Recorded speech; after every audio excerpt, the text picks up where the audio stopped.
ตัวนี้เป็นตัวฟ้ามันอันนี้เป็นฟ้าเอาสิมาหยิบฟ้าอันหยิบแล้วนี่เป็นตัวหยิบแล้วตัวนี้เป็นฟ้าเอามาหยิบฟ้ามันเนี่ย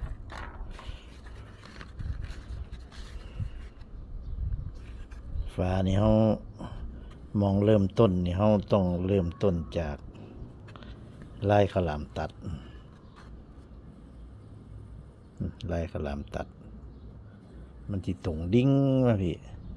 เป็นยังค่อยเริ่มต้นจากไล่ขนมตัดข้าวหลามตัดเพราะว่าตอนเฮาเฮ็ดหูนี่เฮาสิเฮ็ดให้มันตรงกับไล่ข้าวหลามตัดนี่เลยมันจะค่อยบ่ได้แทรกว่ามองใดมันสิตรงกันบ่ตรงกันเฮาเอาปลายไล่ข้าวหลามตัดนี่เลย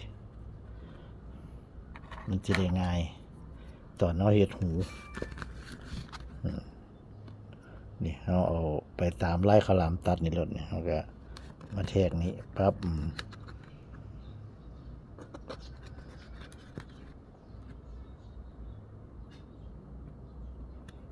แทงใส่เหล็กแหลมแทงจากข้างนอกเข้าไป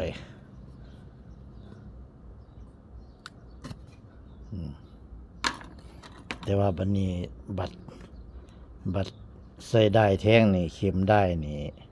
ที่แทงจากทางในออกมาทางนอกแทงตามหูที่เฮาเสียบแทงไว้เริ่มต้น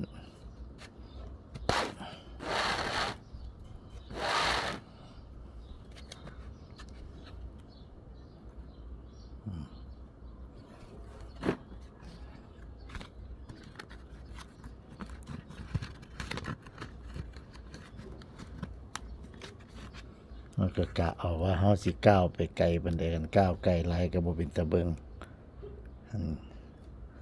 ประมาณนี้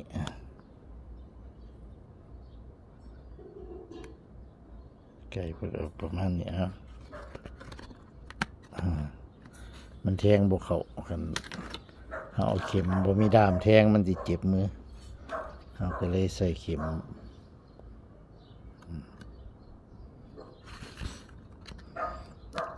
เหล็กแหลมเข็มตัวมีด้ามจับเวลาเราแทงมันสิบ่ได้เจ็บมือ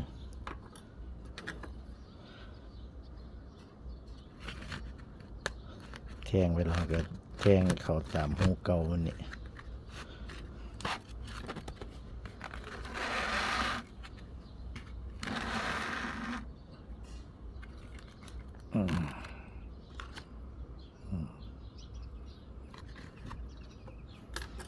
วันนี้เขาก็มาแทงอีกคือเก่าแทงกึ่งกลางเลยแบ่งครึ่ง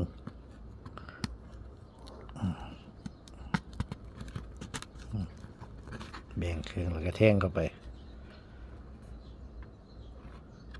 กึบถอดออกวันนี้เขามาแทงท่านี้ออกไปวันแทมตามที่เขาเสียบเหล็กแทงไว้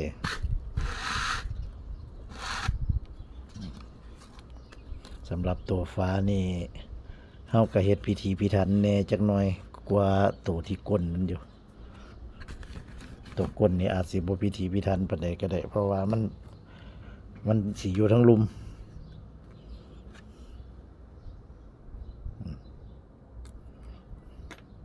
เฮาก็นับเบิ่งว่ามันข้ามจากเส้น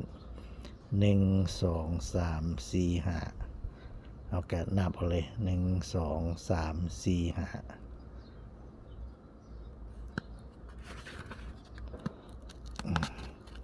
ให้วางมันทอกันในส่วนสันเถาะให้วางมันทอกัน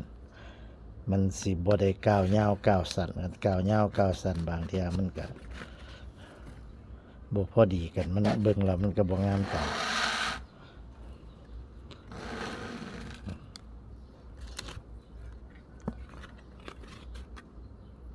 ได้นี่ก็บ่ให้มันบิดกระติบนี่ก็มาดึงไว้กึบนี่กึบ อยากก็มาแทงมองนี่แล้วเขาลงไปอีกเพื่อว่าเขาสิแทงออกมาเลยมันคือ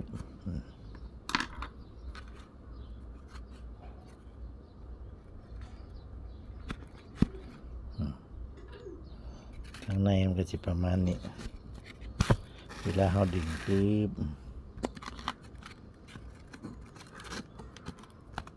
อันนี้แบบธรรมดาเลยพี่น้องเนี่ยแบบหยิบธรรมดาอีกแบบหนึ่งมันจะเป็นแบบหยิบแบบพาแบบลูกโซ่แบบหยิบพายินส่งยินมันก็มีอีกแบบหนึ่งแต่ว่าอันนี้เอาให้เบิ่งแบบเฮ็ดแบบธรรมดาง่ายๆนะแบบพื้นบ้านโบราณ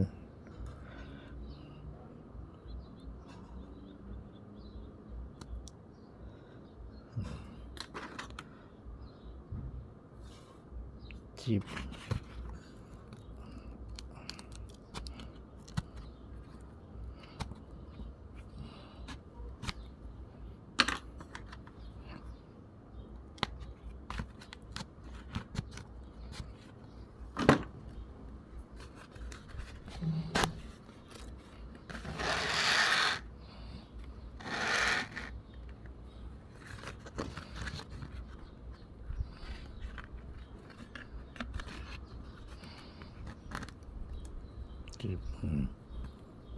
ดึงให้เค็งเลยกึบนี่ดึงให้เค็งแล้วเราก็มาแทงหูเก่าเขานี่แหละนี่มองเขาสีแทงได้ออกมานี่แหละ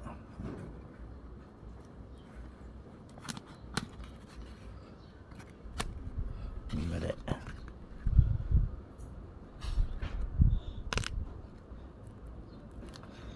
แทงบัว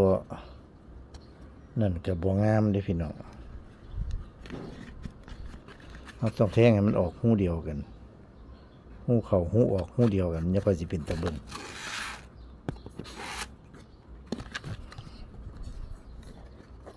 เขาแทงเข้าไปออกเข่าบ่หูเดียวกันกับบ่เป็นตะเบิงอีก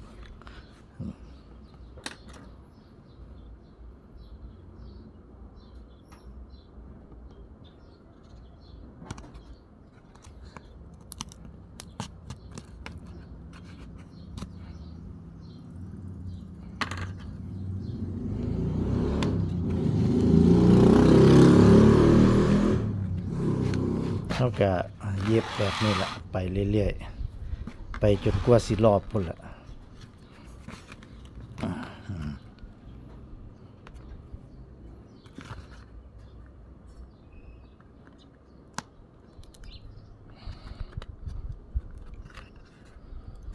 ยึบ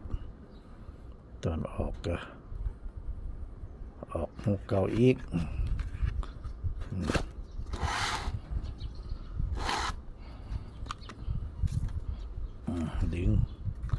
ดึงให้มันเค็งจักหน่อย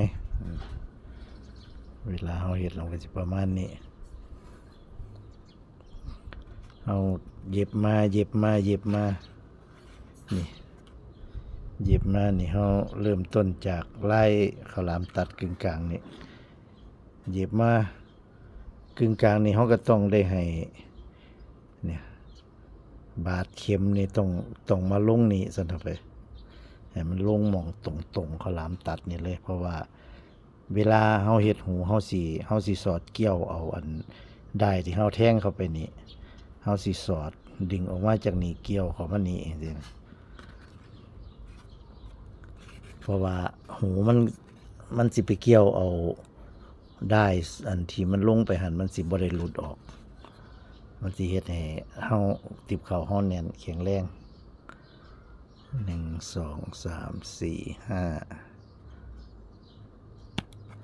เทคนิคเล็กๆน้อยๆเราก็ต้องใส่ใจจักหน่อย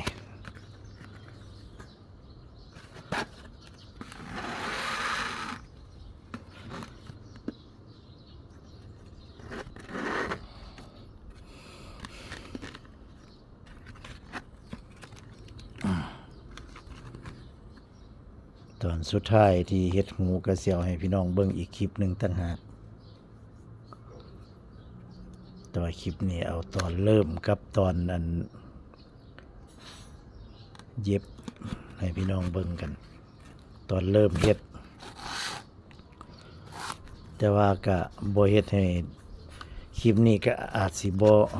บ่ไปฮอดจนแล้วเด้เพราะว่ามันใช้เวลาโดนอยู่มันใช้เวลาโดนอยู่1 2 3 4 5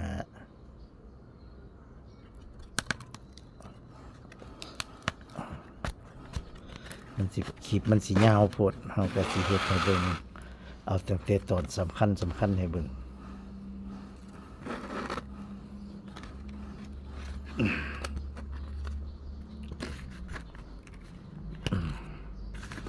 ผู้ที่เพิ่นสนใจอยากเฮ็ดเป็นนี่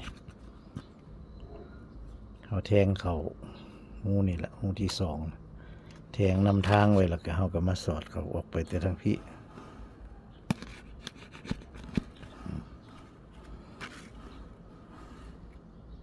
ได้เฮาก็สีรัดเอาไม่ตอกไว้เบิดซั่นน่ะไปนี่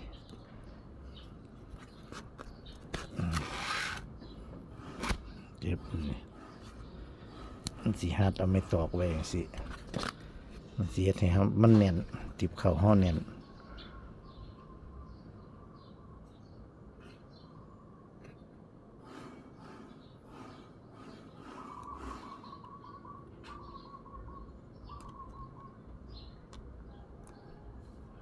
เที่ยงได้ออกมาบ่ถึกหม้อง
เจ็บ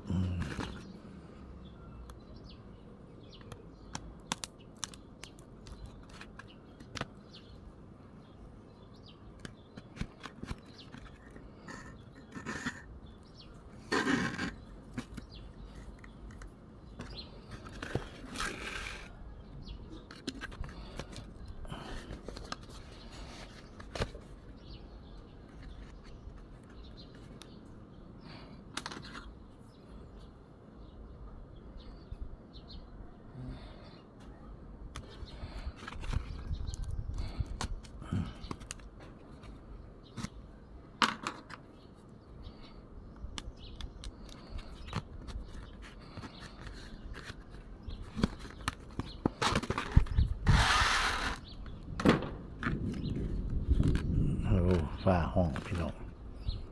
เสียงฟ้าห้องมันห้อนหลายมันฟ้าห้องสงสัยฝนสิตกตอนเราเฮ็ดคลิปอยู่นี่เป็นวันที่12เลยพี่น้องวันที่12ก่อนมื้อสงกรานต์มื้อนึง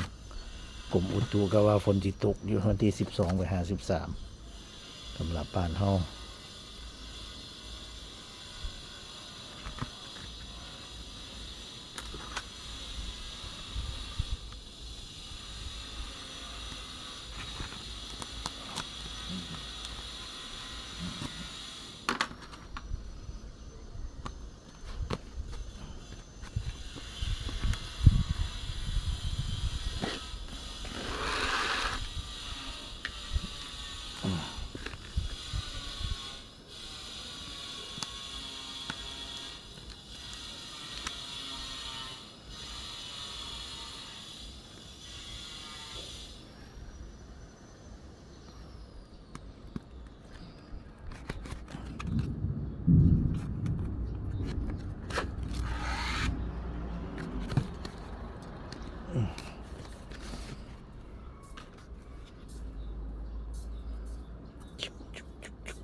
ตัวนี้มันสิลงเนี่ยตัวที่เขาเริ่มต้นกับตัวนี้มันต้องให้มันลงนี่พอดี เพราะฉะนั้นตัวนี้เขาต้องมันอาจสิบ่ตรงปานใดเอาออกนี้คันเฮาสิเอาพี่เลยมันสิยาวโพดเอาอันนี้ซะก่อน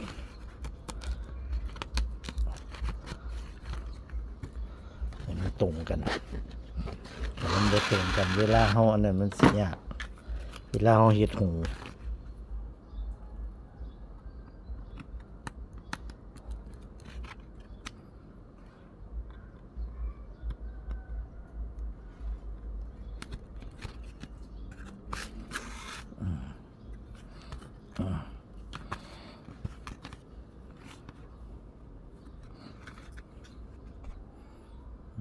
ตัวนี้มันสิตรงอันนี้ปั๊บเอาก็มาแทงลงกึ่งกลางนี่เลยกึบนี่